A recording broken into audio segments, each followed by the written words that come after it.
Salam selamat pagi Bapak Ibu jemaat yang dikasihi oleh Tuhan. Shalom, selamat pagi Ibu Bapak, saudara-saudara yang diberkati Tuhan kita. Shalom, selamat pagi jemaat yang dikasihi oleh Tuhan Yesus Kristus.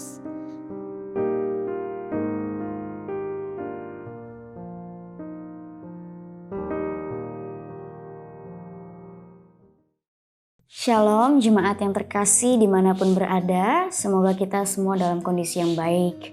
Bapak Ibu Saudara, kita akan membaca dan merenungkan firman Tuhan, mari kita bersatu di dalam doa. Bapa Maha Kasih, kami akan membaca merenungkan firman Tuhan. Ya Tuhan, tolonglah supaya kami boleh mengerti maksud dan kehendak Tuhan dalam firman Tuhan yang kami renungkan.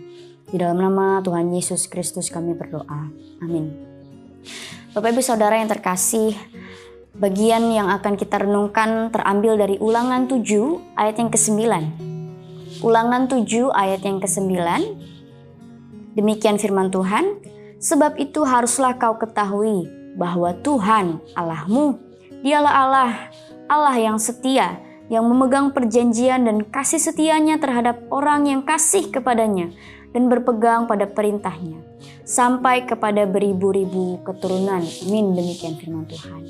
Bapak Ibu Saudara, bagian Ulangan pasal yang ke-7 ini merupakan salah satu bagian dari ketetapan Tuhan yang disampaikan oleh Musa. Ketetapan ini berkaitan dengan aturan yang harus dilakukan oleh umat Israel ketika nanti mereka berhasil menduduki tanah perjanjian. Salah satunya adalah mereka tidak boleh kawin-mengawin dengan bangsa asing yang tidak mengenal Tuhan. Karena nanti mereka bisa menyimpang dari Tuhan atau dengan kata lain mereka bisa murtad. Hal ini harus dilakukan karena mereka adalah umat pilihan. Mereka adalah umat yang dikuduskan, umat kesayangannya Allah. Dan bukan hanya itu Bapak Ibu Saudara, mereka juga diingatkan bahwa pemilihan yang terjadi atas mereka itu bukan karena mereka adalah bangsa yang besar ataupun bangsa yang hebat. Tapi karena memang Allah sendirilah yang memilih mereka, yang mau mengasihi mereka. Bapak Ibu Saudara, sebelum mereka nanti memulai perjalanan mereka untuk berebut tanah perjanjian, di sini Musa mengingatkan kepada mereka bahwa sebelumnya, mereka harus ingat bahwa sebelumnya Allah telah menunjukkan kesetiaannya kepada mereka, yaitu dengan menuntun umat Israel keluar dari tanah perbudakan. Dan saat ini mereka akan menuju tanah perjanjian. Oleh karena itu Bapak Ibu Saudara, Musa mengatakan, haruslah kau ketahui bahwa Tuhan Allahmu itu Allah yang setia. Bapak Ibu Saudara, Dia adalah Allah yang setia, yang memegang perjanjiannya dan kasih setianya sampai kepada beribu-ribu keturunan. Perintah haruslah kau ketahui di sini juga dapat berarti haruslah kau ingat, haruslah kau mengerti bahwa Tuhan itu setia. Jadi di sini umat Israel diingatkan bahwa Allah itu Allah yang setia dan mereka harus ingat hal itu baik-baik. Bapak Ibu Saudara, setia di sini memiliki makna yang juga dalam. Setia dalam bahasa Yunani yaitu pistis, dapat berarti dapat dipercaya atau layak dipercaya, layak diandalkan. Ya, Bapak Ibu Saudara, Allah dapat dipercaya dan Dia layak diandalkan. Seperti yang nyata dalam firman Tuhan, Dia memegang perjanjiannya dan kasih setianya terhadap orang yang kasih kepadanya sampai beribu-ribu keturunan. Bapak Ibu Saudara, ternyata karakter Allah yang setia ini juga terus-menerus digaungkan oleh para utusan-utusan Allah. Dari nabi-nabi perjanjian lama sampai kepada rasul-rasul dalam perjanjian baru. Misalnya di dalam Yesaya 49 ayat 7. Di sana dikatakan, dan pembesar-pembesar akan sujud menyembah oleh karena Tuhan yang setia.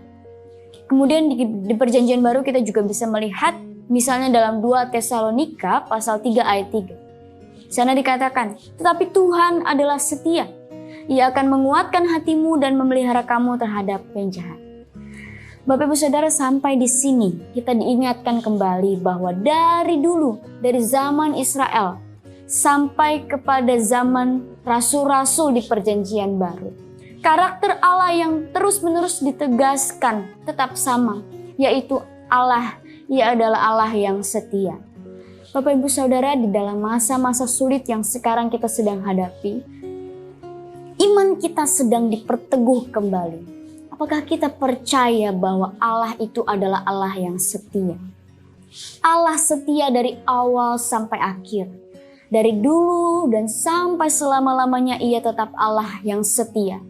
Dan dalam kondisi apapun Bapak Ibu Saudara, Ia tetap setia menolong dan meneguhkan kita. Katakanlah di dalam hati kita masing-masing dengan penuh keyakinan Bapak Ibu Saudara. Tuhan Allahku, Ia adalah Allah yang setia.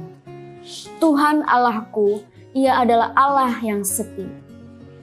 Bapak Ibu Saudara, untuk mengakhiri perenungan kita, saya ingin mengajak kita menyanyikan sebuah pujian. Tuhan Yesus setia.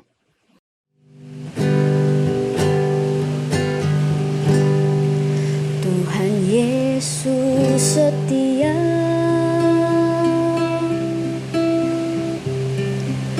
Dia sahabat kita.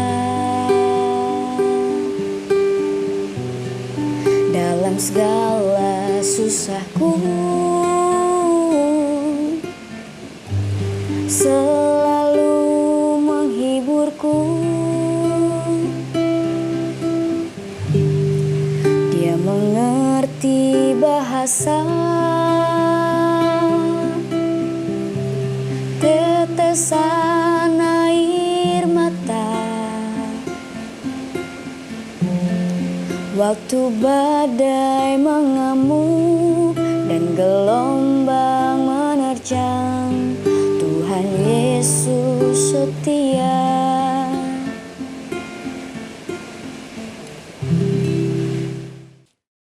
Bapak Ibu Saudara, mari kita berdoa. Tuhan Allah kami yang hidup, kami bersyukur Tuhan mempunyai Allah yang hidup dan setia. Dan saat ini Tuhan, firman Tuhan telah mengingatkan kepada kami untuk kami teguh percaya bahwa Tuhan Engkau adalah Allah yang setia.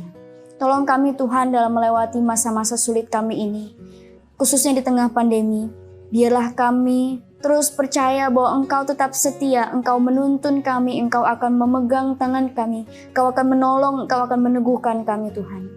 Dan Tuhan, biarlah hari ini boleh terjadi sesuai dan seturut dengan kehendak-Mu. Tolonglah kami untuk semakin mencintai Tuhan. Di dalam nama Tuhan Yesus Kristus kami berdoa. Amin. Bapak Ibu Saudara, selamat kembali melanjutkan aktivitas. Tuhan Yesus memberkati.